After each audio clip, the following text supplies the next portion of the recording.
దేవుని దగ్గర మంచి సాక్ష్యం ఉండాలా, దేవుని సేవకుని దగ్గర కూడా ఒక మంచి సాక్ష్యాన్ని మనం కలిగి ఉండాలి. ప్రైజ్ ది లార్డ్, హల్లెలూయా. వారు మనల్ని బట్టి కృతజ్ఞతాస్తుతులు చెల్లించాలి. మిమ్మల్ని బట్టి నేను కృతజ్ఞతాస్తుతులు చెల్లిస్తున్నాను. అయ్యో, ఇలాంటి వ్యక్తిని సంఘంలో ఇచ్చినందుకు నీకు స్తోత్రం ప్రభువా.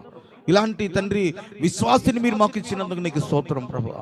ఇలాంటి విశ్వాసిని మాకు సంఘంలో మీరు స్థాపించినందుకు, మీరు మాకు అనుగ్రహించినందుకు నీకు స్తోత్రం ప్రభువా. వారు కలిగిన ఆత్మీయతను బట్టి స్తోత్రం. వారికి చేస్తున్న ప్రార్థన, వారు చేస్తున్న పరిచర్య, వారు చేస్తున్నటువంటి వారి విశ్వాసం అని వారి యొక్క జీవితంలో ఆత్మ సంబంధమైన విషయాల గురించి దైవజనుల విశ్వాస నిమిత్తం దేవుని దగ్గర కృతజ్ఞతాస్తుతులు చెల్లించే ఒక మంచి సాక్ష్య జీవితాన్ని మనం కలిగి ఉండాలి. Praise the lord, hallelujah.